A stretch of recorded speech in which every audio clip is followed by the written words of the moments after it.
The new Specialized Tarmac SL8 has been released. It's been all over YouTube. It's been all over the usual websites and magazines.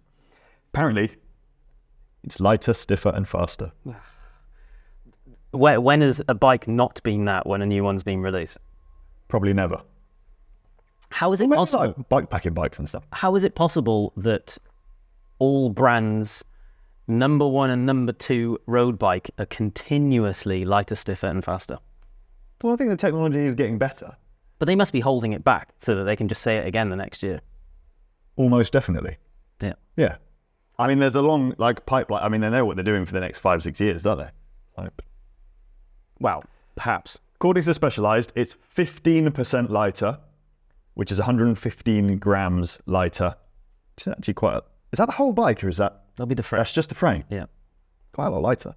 6% more compliant. Whoa. 115 grams, a lot lighter. 115 grams. That's 15%. There's a lot. Just don't take a sip of your water. Okay, yeah, well, in terms of total rider system, yes, it's not that much. But if you're one of those people who wants to make a bike really light, and you're building one, quite light, right? 6% more compliant than the SL7, viewpoint, 10 any difference. Has an improved stiffness to weight ratio to the tune of 33%. It's all just it means nothing. None of this information means anything. Is that from Specialized website? Yeah. 16.6 seconds faster over 40k an hour. Sorry, over 40k, 25 miles. The frame set costs £4,750, which is not much more than last year's one. 250 quid more? Yep. They're around the $5,000 mark for these top-end carbon frames. The Pro Carbon version, so not the S-Works version, is £3,000. It makes it feel good value because the other one's really expensive. Well, $3,000 is still very expensive. Just for the frame set. Even if you put cheap everything on it, it's still going to be a £4,500. 100%. Like with all of these releases, people are still going to buy it. Some people can afford it, and if they have the money, then fine. Is it going to make any difference compared to the old bike? Not really. Well, definitely not. No. You're not going to notice any difference. No. I think the bit that I dislike most about road bikes at the minute is they all pretty much look identical, and even when new ones come out, it just looks the same. I know it's not it doesn't have to look different every time, but I don't know, you just want to get excited about something, and getting excited about 115 grams is just not me. Mm-hmm. I remember when the old Specialized came out, it was probably the SL6 at that point, when they went from curved to flat, and I was like, oh, that is smart. It was like a big change. Because it was a big change. And it was there hasn't been a big change in a few years. It was exciting. Yeah. But it's not, it's definitely not just Specialized, it's across the board.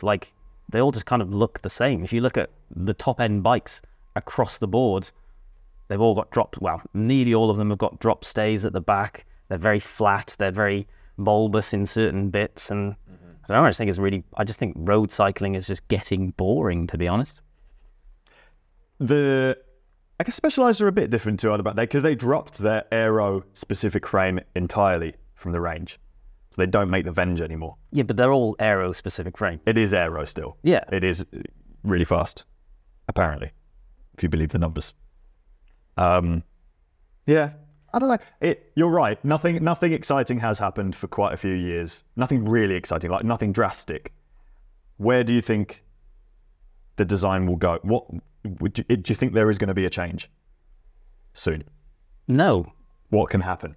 Well, the only kind of what will potentially happen is either they'll continue to be driven by performance, which just means that it'll just kind of be little minor tweaks, and then every year or every couple of years they bring out a new bike and they're like, oh, it's 4% faster at cornering at 500 miles an hour if you're doing it on the back wheel only, or something stupid like that.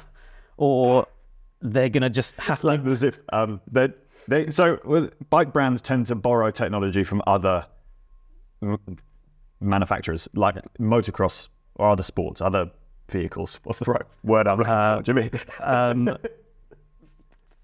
Things.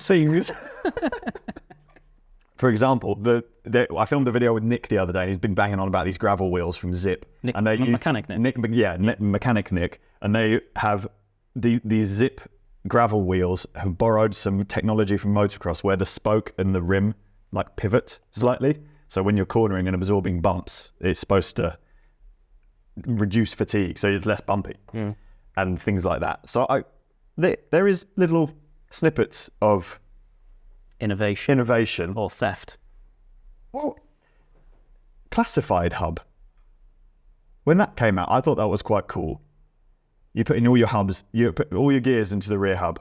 Well, it's like a rear mech in a front mech in a rear hub, and you can still fit a cassette to it. So you're like hiding things away. And everyone moaned about it and just goes, "Oh, it's stupid. Why? You know, like they're just coming up with stupid technology." But the companies are making an effort to innovate. And I like tech. It's cool. Is it? It's not innovation though, is it? Because it already existed as a product. It did exist as a product. Yeah, yes, but not with it where you can put a cassette on as well. Yeah, I know, but it's not that much of a change, really, is it? I don't really think that's much innovation. Being able to shift under load, it's like a really high. It's a performance focused planetary hub, and I guess that's where things will. I feel like that's where things will go. Gears inside, sealed, so the maintenance is less. But you can get like, and you've got if you think about road bikes in 10 years time, everything will be hidden away, and like that's a cool. That would be a big change. That would be exciting and different. But you can get already the classified thing, but it's rather than in the hub, it's at the bottom bracket, and it's an oil. They're usually belt drives, but not necessarily always belt drives. Yeah, made by Classified. No. Like there's other brands. I can't remember what they're called. And it's basically like a sealed, oil-filled thing, and there's just like in it, and it's like you can change a load. It's instant. It just happens and stuff like that. There's loads of stuff out there. I like a hub gear. There's Shimano. There's a Dura-Ace one. Is there? Yeah, 11 speed in your rear hub. You can't put a cassette on, so it's instead of the cassette. Wowzers. So it acts as your rear gears. This is an old really good race, and surely not a new product. Yeah, it's not. It's been around for a few years, but no one uses it because it's a hub gear. Yes. Weird and different, I suppose. It's actually really cool and works extremely well. But it's only different to like road cycling. I imagine in the touring scene, there's loads of like internal. Loads of people tour on belt drives, and it's just different, isn't it? Yeah. I wonder if there's some of that technology will be brought over into the performance road scene. Perhaps. I imagine that's where it will go. The crux of what I feel about this. Oh, crux, isn't that? That is a specialized bike, isn't it? What I feel about seeing this launch is it bores me. I'm not excited to go out and buy a road bike. I still am thinking, what's the point in having a road bike? I'm better off having a fast gravel bike that I can put slicker tires on, or just not, than having a road bike these days. These sort of numbers they're speaking about in terms of over the last year's model or even the year before that are really marginal. We're talking performance-focused people. They will notice a difference in their numbers, potentially. But you're not going to notice feel. No. And even the people that notice it in the numbers, they're like, we're talking about like above the top 1% of cyclists. Oh. We're not talking about like matey that does... less than that. Second. You reckon how many? Have we talked about this not in a podcast before? What percentage of cyclists or people that ride a bike have done a race, and how many currently race? When you say a race as well, we're not talking about sportif. No, we're talking about race. Actual like a crit or road race. A road race. Yeah. Tiny. 0.4. And if you're talking about cyclists, as in like all cyclists, then it's anyone who's like ever ridden a bike. 0.001%. Yeah. But how many of them have raced the Strava segment? Much more. Much more. Which is fine. And if you want to do a Strava segment and go as fast as possible, that probably will make it very slightly fast. However, a better solution would be to get an e-bike. 100%. An e-conversion kit will be cheaper than that bike, and you will definitely beat your times. And don't get caught.